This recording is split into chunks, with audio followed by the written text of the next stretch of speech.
YouTube channel. In this lecture, we'll be talking about subset sum. In the previous lecture, we discussed about combination sum. In the practice session, I explained you combination sum 2. I hope that you guys already solved the homework which I gave. In case you didn't solve, in case you didn't understand the code, let me know in the comment section if you need a separate video for the code and stuff. Okay. So here we'll talk about subset sum. Remember, the subset sum problem which I'm talking about is on GFG, Geeks for Geeks. Okay. You need to search subset sums GFG and you'll get the first practice link, and that is your link. Okay, you solve that one.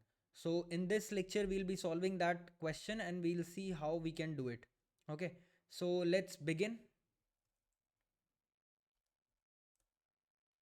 Yeah, so I hope the screen is visible to you.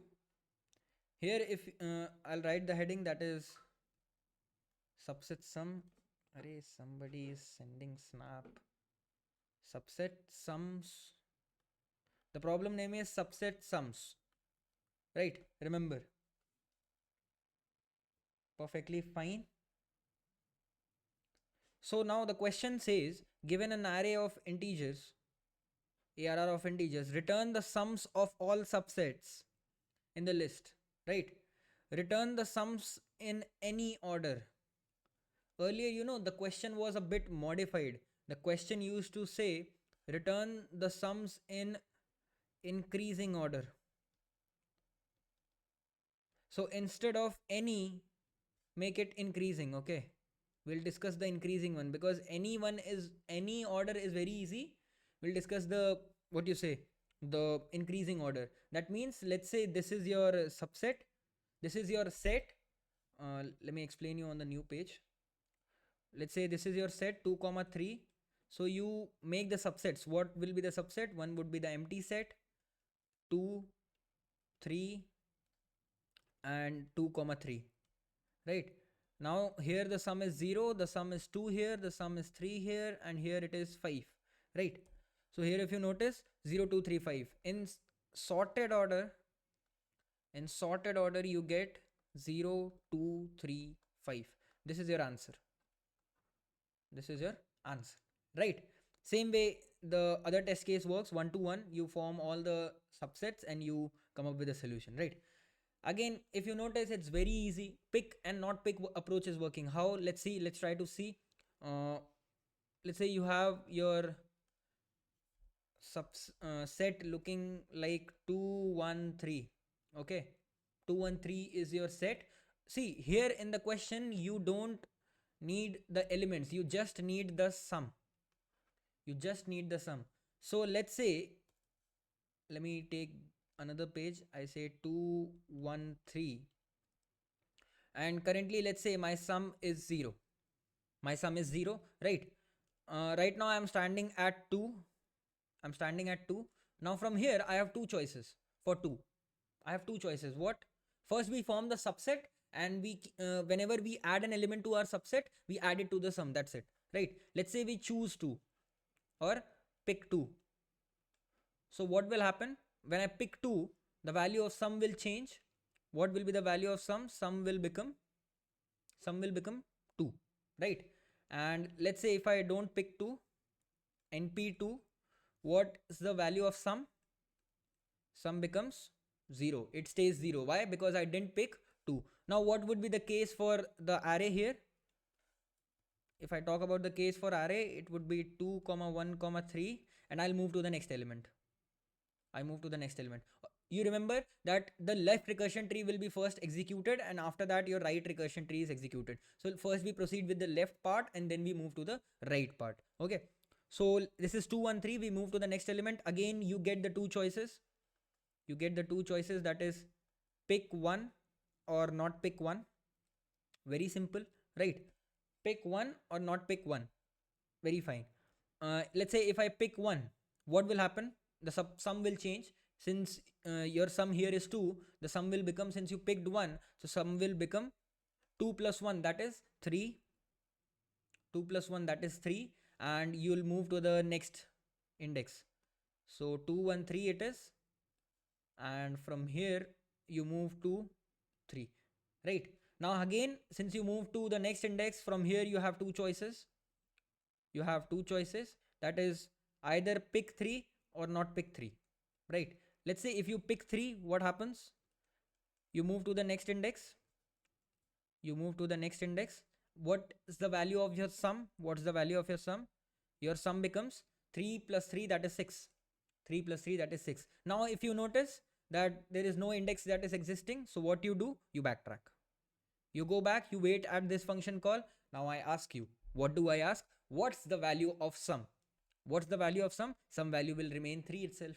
Recall the thing which I told you, right? Now if you not pick 3, tell me, sum will change or not? Obviously sum won't change. Why? Because since you did not pick 3, so it's not gonna work, right? So now what I do?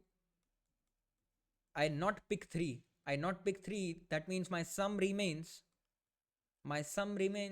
3 only. My sum remains 3 only, and you move to the next index. You move to the next index. Again from here, if you notice, you are done with your work, you backtrack. Also remember, since you are backtracking, you are done with your work, you maintain a sum array, a sub sum array, where you keep on storing the elements. Since you backtracked from here, you store 6. Now from here you backtrack, you get 3. Now if you notice, this is over, so again you backtrack and you come to your right part. Now since you not pick 1, what would be the value of sum? Recall the part which I told you in the subsequence or in the combination sum part. The sum remains 2. Why? Because if you want to check the current value, you check the function call, and if you want to see the updated value, you see the previous function call, right? But here if you notice, I'm always passing sum as a parameter. The sum is being passed as a parameter. So since I'm not picking it, or maybe I'm not directly manipulating it, the sum won't change. So here I'm saying that I not pick 1. I not pick 1. So what I do? I move forward. And this is where I'll reside. And what will the value of sum? Since I did not pick it, the sum value will remain what? The sum value will remain 2 itself. Now I move to 3. Again, I get the 2 choices here. Let me select this. Let me bring this down here. And from here, I have 2 choices again. I make it like this, right? What are the 2 choices? Either I pick 3 or not pick 3. Either I pick 3 or I not pick 3, right? If I pick 3, what happens? Your sum changes. You add sum. You add into your sum since you picked it, right? So it becomes 5. It becomes 5. And what will your array look like? You move to the next index. Now here if you notice, no index exists, right? What you do? You backtrack. Since you backtracked, you store the sum value inside your subsum. So you store 5. Perfectly fine, right? Now since this is over, it moves to the right recursion tree. And what happens? Since what would be the value of sum if I ask? The value of sum will remain 2 itself, sir. Why? Because the same statement which I say, right? And now since you are not picking it, you don't need to add it. Right? And what will happen if I talk about your array? Your array will, the index will move forward and you reach the end. You again notice this is over, you backtrack, and since you backtrack, you store 2 here and you backtrack. Now this is over, so you backtrack again. This function is also over, you backtrack. Remember, every this part is a function call, right? Now since the left recursion tree is over, you move to the right recursion tree. Now the right recursion tree is on you. You need to complete the right recursion tree. This is homework for you. Complete right recursion tree. Now it's very simple to write the code. How will we write the code? Let's see. See what I was doing. Let's say my function is there. Fun is there. Int arr. This is your index. This is your array. And maybe instead of int arr, let's first declare the index that will keep track, right? Int idx. Then you have int nums. And then you have a sum variable. Right?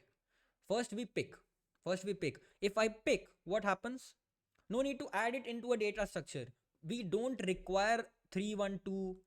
We don't require the empty set. We don't require 3. We don't require 1. We don't require 2. What we require? The sum of this. And how will you form it? Let's say you have an empty set.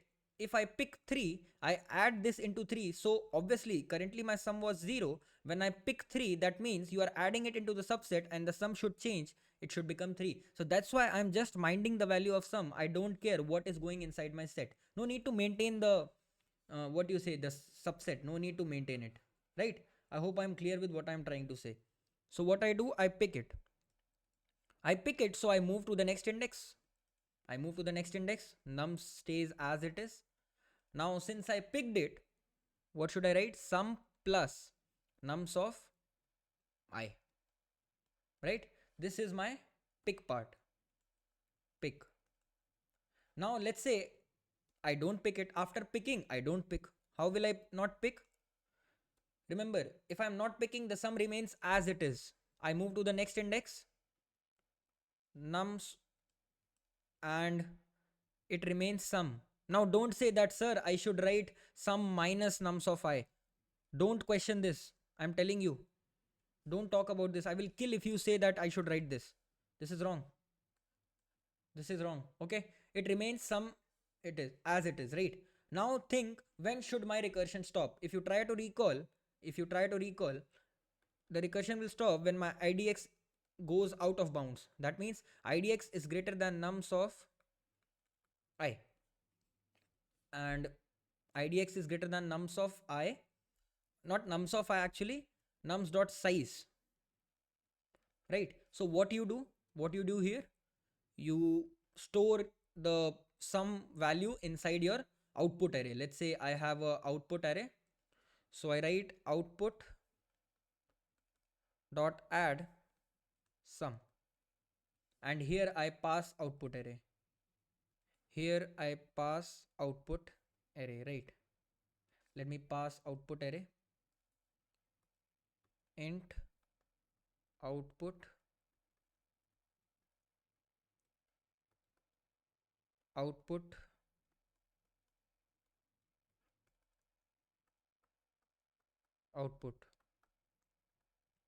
right? I pass it and this is done. I return. Now if you see what part is done here, I hope you are clear with the code. Whatever code I wrote, it comes from the recursion tree itself, right? I hope you understood what is happening. Now the question here is that it says you need to return the sums in increasing order. So what you do, very simple. In the function call, when you are, let's say when we are talking about main, inside main what you do, you make a function call, right? You say fun 0 comma, idx, sorry, not idx, you say nums, some value will be 0, you say output, and after this your output array would be ready, right? Output array would be ready. What you do here, you just say sort output. You sort your output. That's it. Now depending on your programming language, this would change, right? So you sort your output and you just return your output array and you are done. This is how you come up with the, output array, the sorted output array, right? So if I talk about the time complexity for this, let's now start talking about time complexity as well, right? See, to generate a sum, what we are actually talking about, to get sum, we are like talking about subset generation. Like in the background, we are generating a subset only. We are adding that value which you have picked to sum, right? Generating sum is like subset generation. And remember, the time complexity to generate one subset is big O of 2 raised to n. So I say that, let's say there are 4 sum values that you get in your answer. So every sum value was generated in big O of 2 raised to n, big O of 2 raised to n, big O of 2 raised to n, big O of 2 raised to n. So now the question is, how many sums would be generated, right? So always remember, for any set of n elements, there exists 2 raised to n subsets. There exists 2 raised to n subsets, right? I hope I am clear. So to generate every subset, you get big O of 2 raised to n. That's why it is said that it takes big O of 2 raised to n.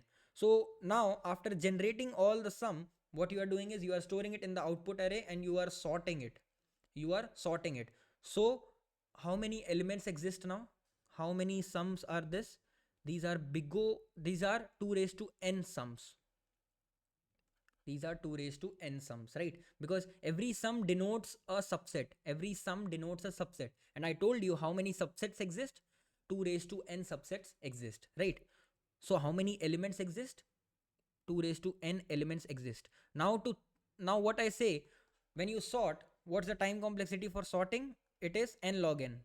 What is n? It's the number of elements. So right now, how many elements are there? The elements are 2 raised to n. So time complexity becomes 2 raised to n into log 2 raised to n, right? And how much time you are taking to generate this subset? It becomes big O of 2 raised to n into 2 raised to n into log 2 raised to n. Something like this. This boils down to big O of 2 raised to n into log 2 raised to n only. I hope I'm clear with whatever I'm writing here. I hope I'm very clear with it, right? So this is your time complexity. In case you find any difficulty with the time complexity, we'll discuss this time complexity again in the upcoming practice session. Discussion again in practice session. Okay, somebody remind me that, sir, you need to discuss time complexity of subset sum in this practice session. So I'll make it very more clear, right?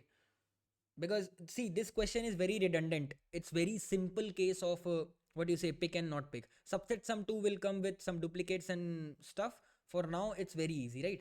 So I hope you understood what is subset sum. I hope you were able to digest it, how it works, right? So guys, this is it for the video, a very small video. Don't mind that I'm trying to rush or something. Since this is very easy, I'm not trying to take a lot of time of you guys. I want you guys to invest more time in other problems as well. Now, the next part is you can try subset sum 2 by yourself, and that's very similar to combination sum 2, duplicates handling and stuff, which you guys already know how to do, right? Remind everything in the practice session. Whatever doubts you have, we can discuss in the practice session. Talking about these videos, to watch these videos, you need a link, and to get this link, you need to join the WhatsApp group, and to join the WhatsApp group, you need to fill the Google form, right?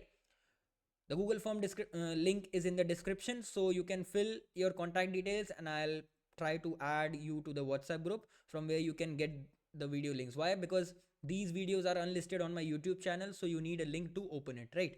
So guys, we meet in the next video with another problem. Till then, take care and bye bye.